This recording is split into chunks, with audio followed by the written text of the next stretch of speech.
हमारी बात पर विश्वास करो। यदि नाम जप नहीं है तो हम बहुत ये सब देखे हुए हैं, शास्त्रों का ज्ञान। आप आश्चर्य मानेंगे, जिन महापुरुष की बात कर रहे हैं वो कह रहे हैं मैंने वेद संपूर्ण पढ़ा है, गीता जी की व्याख्या कर सकता हूं, साफ शास्त्रों का ज्ञान है। कोई भी शास्त्र आप बोलिए हमें पता है, पर मेरी स्थिति नहीं है। इसलिए मैं आपसे कह रहा हूं कि अब आप ही एक ये बात, सब शास्त्रों का ज्ञान है, सब संतों से मिले हैं। अंदर की बात, निरंतरता लक्ष्य में ना होना, सातु दीर्घ काल निरंतर सत्कार सेवितो दृढ़ भूमि। हमारी प्रार्थना को समझना आप। वो कह रहे थे हमें वेदों का ज्ञान है, संपूर्ण वेद पढ़े हुए हूं।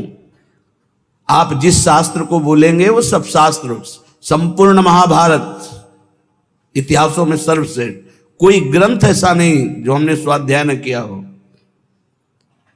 तो कमी क्या रह गई? यही बात एक वाराणसी से 65 वर्ष के आए हुए एक सन्यासी महात्मा ने कहा, वेदांत अनुशीलन करता हूं, गुरु सेवन करता हूं, रोज गंगा स्नान करता हूं, विश्वनाथ जी के 3 बजे प्रातःकालीन जल चढ़ाता हूं, दर्शन करता हूं, फिर भी मन अशांत है। वो वस्तु जो प्राप्त करना चाहिए वो नहीं प्राप्त है। सत्संग सुना आपका तो खिंचा केवल इसी बात के लिए चलाया हूं काशी से कि अब मेरे में त्रुटि क्या है। कई महान उत्तम साधना, उत्तम जिज्ञासु, ये कोई साधारण नहीं है, पर आपको सच्ची कहते हैं, गुरु कृपा से जो एक बात बचपन में मिली थी, वो बात, बच्चा भजन करने निकले हो, निरंतर प्रतिश्वास भजन करो। वो बचपन से बात बैठाल दी गुरुदेव भगवान ने, गुरु कृपा ने बैठाल दी। अगर आपका भजन निरंतर सच्चिंतन नहीं हो रहा, चाहे आप जिस मार्ग के हों, हर मार्ग का पहला कर्तव्य है संसार का विस्मरण। किसी भी संप्रदाय के हो, किसी भी मार्ग के हो, किसी भी पंथ के अनुयायी हो, अगर सच्चे मार्ग के पथिक हो, हम पाखंड की बात नहीं करते, तो सबसे पहला लक्षण है संसार का चिंतन रोकना और सत चिंतन करना। उस सत में आप वाहेगुरु बोलो, ओंकार बोलो, राम बोलो, हरि बोलो, कृष्ण बोलो, राधा बोलो, जो मन भावे, पर पहले असत चिंतन का त्याग करो, सत चिंतन की वृत्ति लाओ। और सच्चिंतन की वृत्ति कैसी? देवर्षि नारद जी कहते हैं, अव्यावृत भजनात् अखंड स्मृति। इसकी कमी होने के कारण बाहरी सब बढ़िया साधन होने पर भी मन को परमानंद का द्वार खोलना नहीं आया। वो यही है, अंदर है। कल चर्चा की थी कि जैसे एक मकान, उसके अंदर कमरा, कमरे के अंदर भुइंधरा, वहां बैठा हुआ है चिदानंद स्वरूप, वहां प्रवेश करना है। वो दरवाजा गुरु कृपा से प्राप्त मंत्र और नाम के निरंतर चिंतन से प्राप्त हुए ज्ञान से खुलता है। और वो तिजोरी खुली तो माला माल हो जाओगे, और वो बंद रही तो हम आपको कह रहे हैं कि इतना इतना सब कुछ है, लाखों लोग उनकी दंडवत करते हैं, वो दंडवत करने योग्य हैं, पर मन की जो स्थिति चाहिए वो नहीं है। क्यों नहीं? क्योंकि जो मन की स्थिति पहुंचाता है वो नहीं है। वो क्या है? अव्यावृत भजनात्। गोस्वामी जी की, तुलसीदास जी की बात बिल्कुल, आप चाहे जिस मार्ग के पथिक हो, सच्ची बात समझ लीजिए। बारी मथे घृत होए बरु, सिकताते बरु तेल, और बिनु हरि भजन न बहुतरी या सिद्धांत अपेल। बिना निरंतर भजन के बात नहीं बननी है।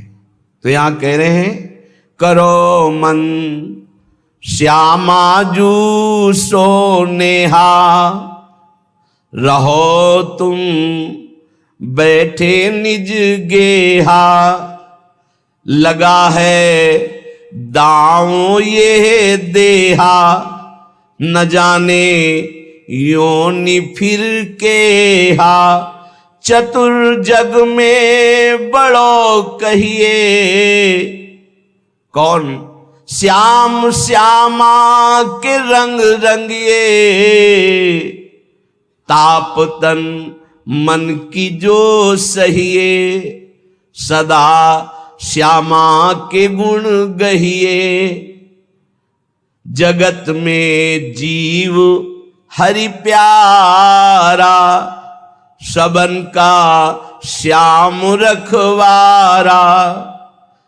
जिन्हों के रूप रंग न्यारे बनाए, मैं इनकी जाऊं बलिहारे। सबन में दोष गुण मिश्रित, धरे हरि राखी निज आश्रित। विराजय आप अंतरहित, सबन में दूध में ज्यों घृत। बहुत सुंदर वर्णन। हे मन, तुम कहीं भी हो, भागने की जरूरत नहीं। इसे बहुत अच्छे से समझा जाए। आप कहीं भी विश्व में भागकर चले जाएं, यदि भजन नहीं हो रहा तो आपका मन निर्विकार नहीं होगा, और विकारी है तो आप गंगा में खड़े होकर भी शांति नहीं पाएंगे।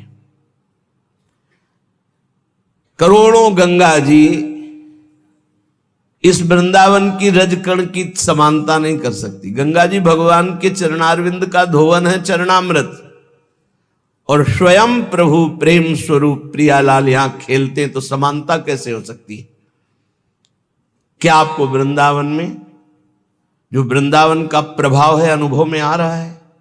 हर समय प्रेम उमगन, हर समय रूप माधुरी की छकन नहीं है। क्यों? क्योंकि नाम जप नहीं। जितना नाम जप करेंगे उतना ही प्रकाश होगा, और वो यहां आप आओ या ना आओ। कल किसी साधक ने प्रश्न किया, जब मैं वृंदावन वास की बात सोचता हूं तो मेरा भाव कम हो जाता है, क्योंकि मेरी क्षमता नहीं कि मैं यहां के गुण दोषों से अपने मन को बचा पाऊं। जब मैं दोष देखता हूं तो मेरा भाव बिगड़ता है, इसलिए दूर रहकर जब मैं वृंदावन का भाव करता हूं तो बहुत रोना आता है वृंदावन के लिए। तो आपका इस पर क्या आदेश है? वृंदावन के प्रति भाव और चिंतन बने, बस यही खास बात है।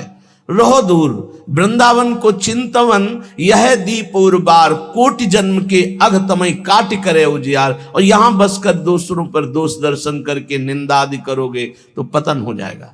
ठीक है, तुम कभी मत आओ, दूर रहो, सत्संग सुनो, वृंदावन का भाव करो। एक दिन ऐसा आएगा कि रोकर भाग कर आओगे, तब तुम्हें वृंदावन अपने प्रभाव से प्रभावित करके चिदानंद दृष्टि देगा। खूब पहले भजन करो।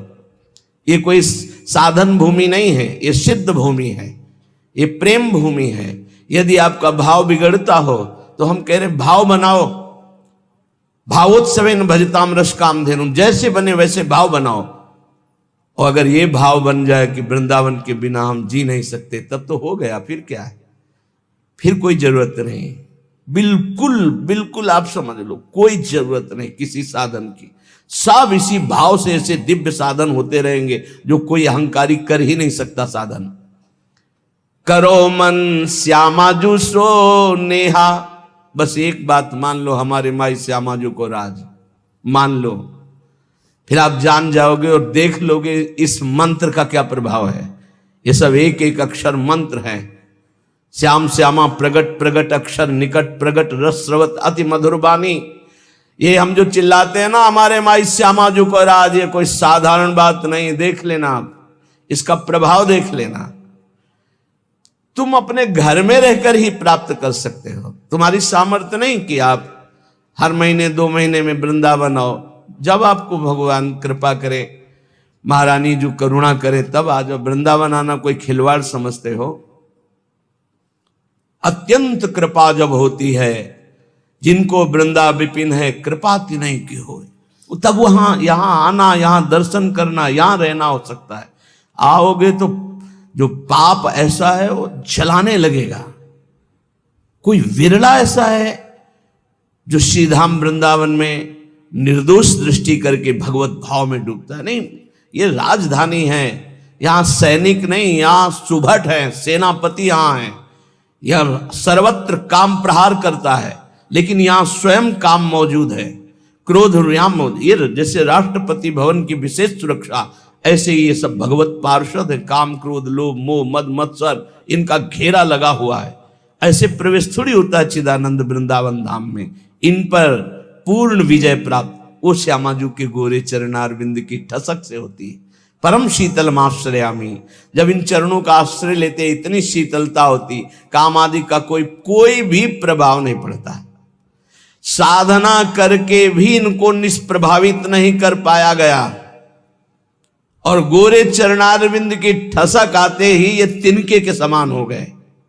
जो त्रिभुवन विजेता काम क्रोध लोभ है, ये तिनके के समान हो गए। सच्ची मानना, इन गोरे चरणारविंद का एक अद्भुत प्रताप है, जिनको स्वयं अखिल कोटि ब्रह्मांड नायक परात्परीश अपने वक्षा स्थल पर ऐसे प्रकट रखते हैं। हृदयर्पितम, हृदय में अर्पित ऐसे करते हैं। परम शीतलमाश्रयामी, लालजू के हृदय में उनका हम आश्रय लिए। करो मन श्यामाजू सो नेहा। और एक अंदर की बात तुम्हें बताते हैं, हमारी श्री जी कभी किसी भी अपराध पर किसी के ऊपर गुस्सा नहीं होती। इसका दुरुपयोग मत करना,